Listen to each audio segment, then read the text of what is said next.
14 సంవత్సరాలు ఏలేవుగా మా సొమ్ము మాకు నువ్వు ఎందుకు లేదు? మాకెందుకు లేదు? నువ్వు ఇచ్చేవాడిని వెంకల పెట్టి అట్టాడి బటాసోర్ వాళ్ళని కలుపుకొని మనుషులు ప్రాణాలు తీసే వాళ్ళని కలుపుకొని నువ్వు వస్తే నీకు ఇక్కడ ఎవరు భయపడేవాళ్ళు లేరు. ఇవాళ చస్తే రేపు 3 నువ్వేం పిక్కుంటావు? పిక్కపా. మా రజనీ మేడం గారు కలిసిద్ది.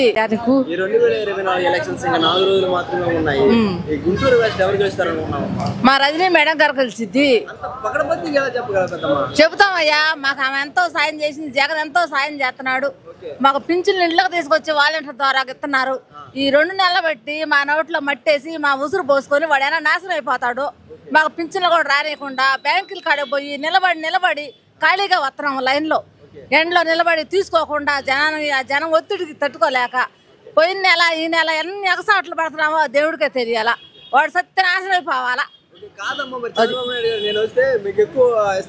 వాడు చేసే అన్ని మోసం పనులేనయ్యా. సొంత మామనే మోసం చేసి బతికంలోనే సమాజ్ చేసి పైల్లోకి వచ్చినోడు వాడు. బామర్దులను కూడా కాళ్ళ కింద పెట్టుకొని కుక్కలాగా ఆట ఆడిస్తున్నాడు. వీడు మాటలు మోసపోతున్నాడు. జనం ఎవరు కూడా ఇక మోసపోరు. మోసపోయినా మోసపోయాము. ఇక మోసపోయే పరిస్థితి లేదు. మాకు జగన్ వస్తే 50 సంవత్సరాలు కాదు 30 సంవత్సరాలు 40 సంవత్సరాలు ఆయన మాకు ముఖ్యమంత్రిగా రావాలా. వస్తాడు. జగన్మోహన్ రెడ్డి ఒక సింగిల్ గా వస్తున్నాడు. అటు పక్క చూస్తే కూటమితో వాళ్ళు ముగ్గురు కలిసి వస్తున్నారు.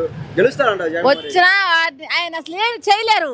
ఆయనకు దేవుని ఆశీస్సులు ఉండి దేవుని బిడ్డ ప్రజల మంచి చెడ్డ చూసేవాడు. ధర్మాత్ముడు, పుణ్యాత్ముడు, మంచి వ్యక్తి కాబట్టి దేవుడు తప్పనిసరిగా అంతకంత మెజారిటీతో గెలిపిస్తాడు జగన్ ని. ఇట్లాంటి కుక్కలమైన కాళ్ళ కింద బలాదూరు. అది జగన్ గారు మీ ఇంట్లో మంచి జరిగితే నాకు ఓటేయమంటున్నారు. మీ ఇంట్లో మంచి జరిగిందమ్మా. అందరికీ మంచి జరుగుతాయి. మా ఇంట్లోనే కాదు ప్రతి ఒక్క ఇంటికి ఆయన వల్ల మంచి చేసి లబ్ధి పొంది ఆయన సొమ్ము తిన్నా వాళ్ళమే. మా సొమ్ము మాకే ఎత్తున్నారు, కామెత్తున్నారు. 14 సంవత్సరాలు ఏలేవుగా మా సొమ్ము మాకు నువ్వు ఎందుకు లేదు? మాకెందుకు లేదు? నువ్వు ఇచ్చేవాడిని వెంకల పెట్టి అట్టాడి బటాసోర్ వాళ్ళని కలుపుకొని మనుషులు ప్రాణాలు తీసే వాళ్ళని కలుపుకొని నువ్వు వస్తే నీకు ఇక్కడ ఎవరు భయపడేవాళ్ళు లేరు.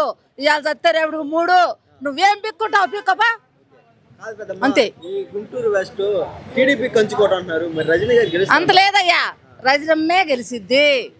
మా రజనమ్మే గెలిసిద్ది.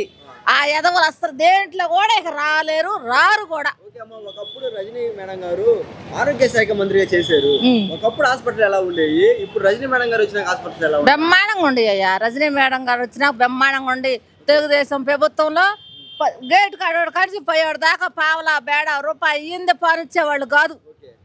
ఇప్పుడు ప్రతి ఒక్క దానికి కమ్మగా ఫ్యాన్లు, మంచిగా కుర్చీలు, శుభ్రత కానీ, మందులు కానీ, టయానికి డాక్టర్లు కానీ వచ్చి కమ్మగా చూస్తున్నారు. షుగరు, బీపీ అన్నీ ఉండాలి. మంచి మందులు ఇస్తున్నారు. ప్రైవేట్ తింటాం మానేసి గవర్నమెంట్ హాస్పిటల్ తెచ్చుకొని మందులు కమ్మగా తింటున్నాము మేము. అయ్యా రజనమ్మ మంచి వ్యక్తి, మంచి చేసిద్ది పనులు, ప్రతి ఒక్కళ్ళకి చేసిద్ది. ఆమె కష్ట సుఖాలు పడ్డ వ్యక్తిగా ప్రతి ఒక్క బాధల్ని అందరిని అర్థం చేసుకుని మంచిగా చూసిద్ది. ఆమె 100 ఏళ్ళు వర్తిల్లాలా. రజనీ గారు ఎంత మెజారిటీ వచ్చే అవకాశం ఉంది ఇక్కడ? అయ్యా నాకు చదువు రాదు. నేను ఈ మాట్లాడటమే నాకు ఆవేశంలో వాడు చేసే పనులు బట్టి మేము పడే బాధలు బట్టి 2 నెలలు ఈ మాటలైనా వచ్చినాయి. నాకు చదువు లేదయ్యా. ఎంతో మెజారిటీతో గెలవాలని ఆ ఏసయ్యని అడుగుతున్నాను రజనీ.